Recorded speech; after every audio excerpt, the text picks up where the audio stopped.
بسم اللہ الرحمن الرحیم۔ السلام علیکم۔ 19ویں صدی کے آخری برسوں میں جب یورپ کی طاقتیں دنیا کے نقشے کو اپنی مرضی سے بانٹ رہی تھیں، ایک پیشکش استنبول کے دربار تک پہنچی۔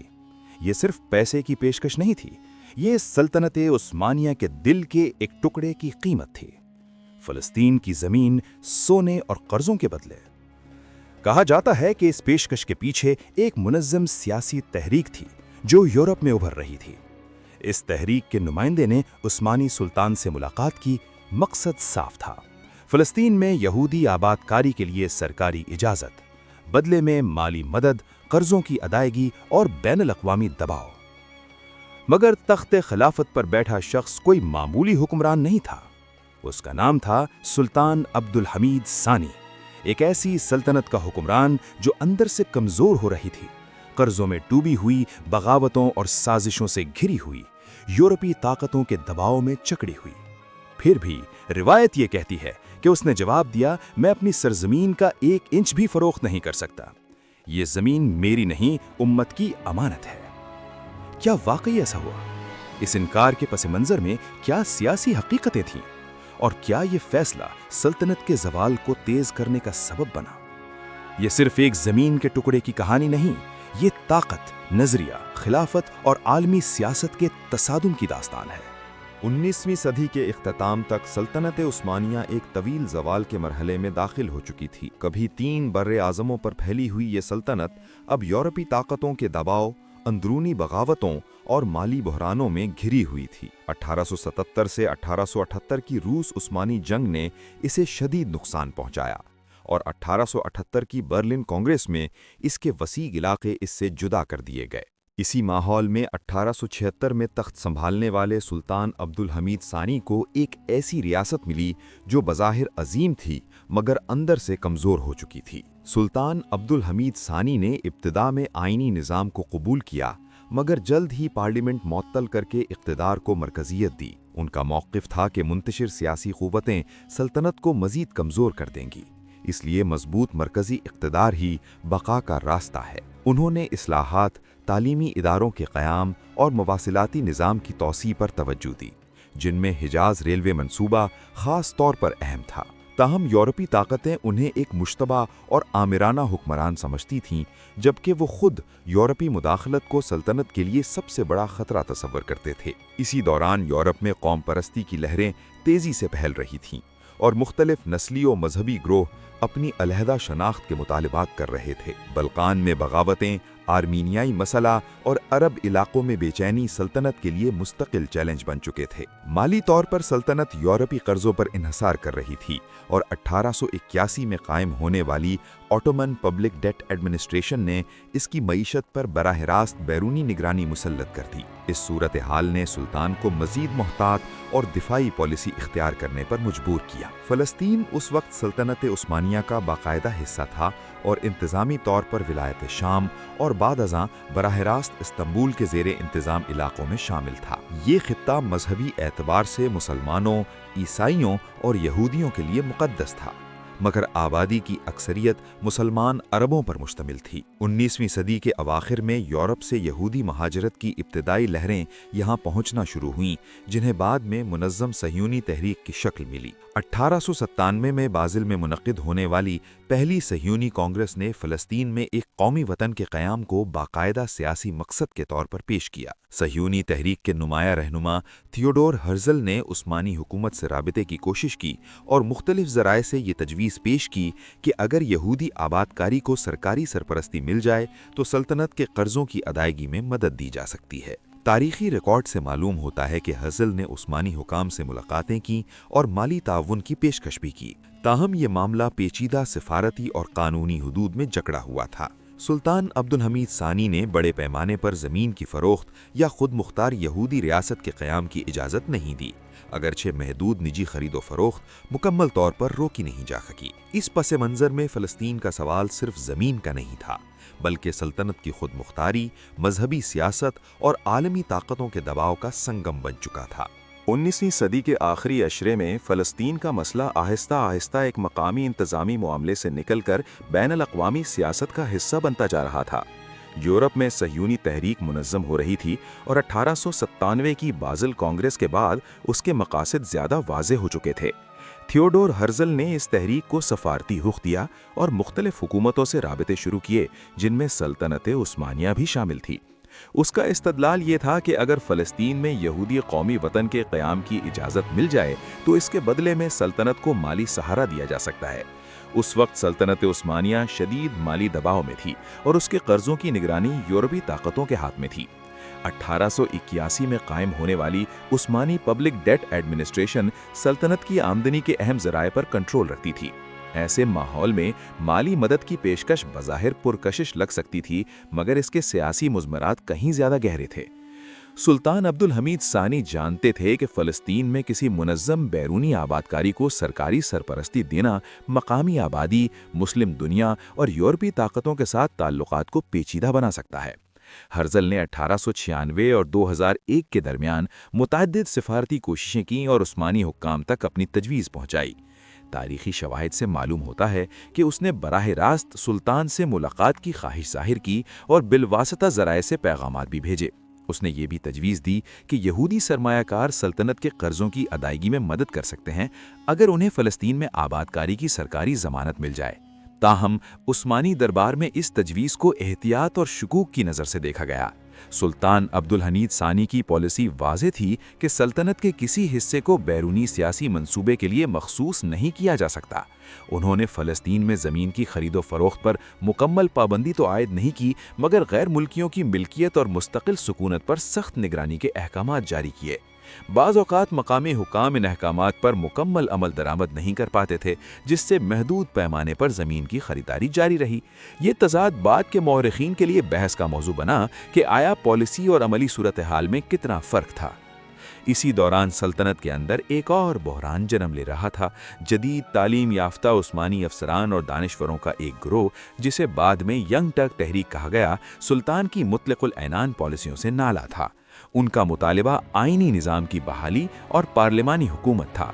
ان کی سرگرمیاں خفیہ تھیں، مگر یورپ میں جلا وطنی کے دوران انہوں نے منظم سیاسی نیٹ ورک قائم کر لیا تھا۔ 1908 میں ینگ ٹرک انقلاب برپا ہوا اور سلطان کو آئین بحال کرنے پر مجبور ہونا پڑا۔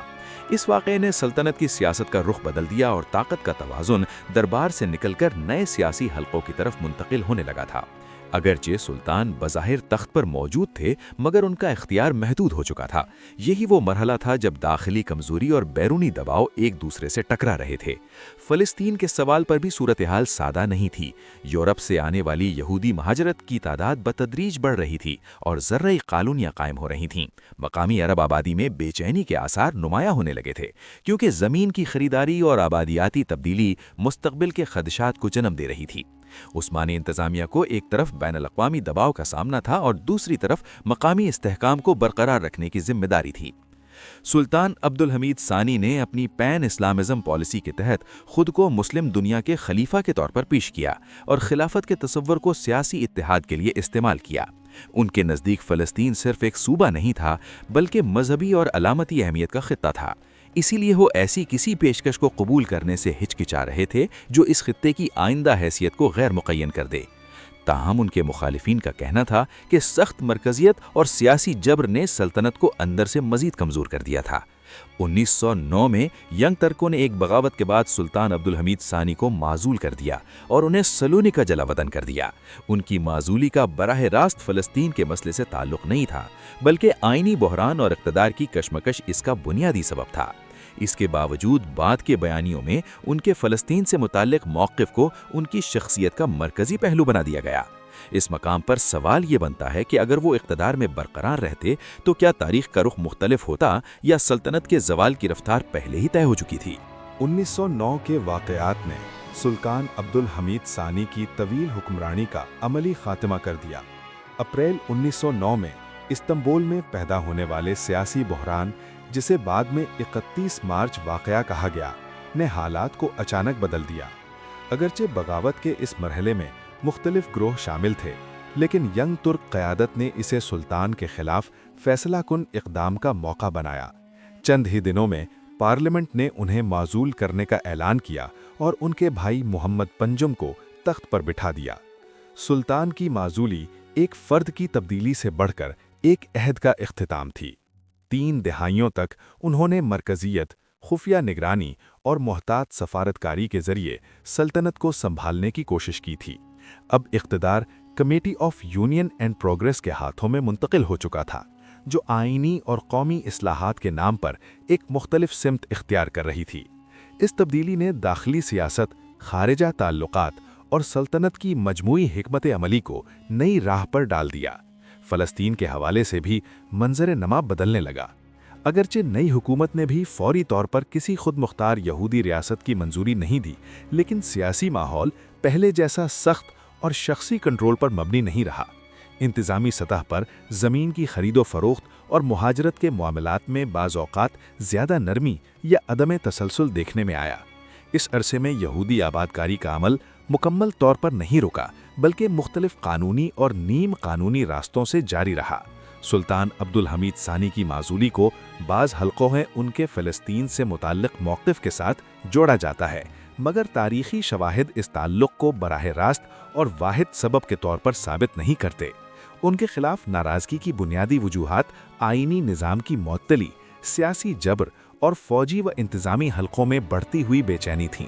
تاہم یہ حقیقت اپنی جگہ موجود ہے کہ انہوں نے بڑی سطح پر فلسطین میں خود مختار سیاسی منصوبے کی اجازت نہیں دی اور اسے سلطنت کی وحدت کے خلاف سمجھا۔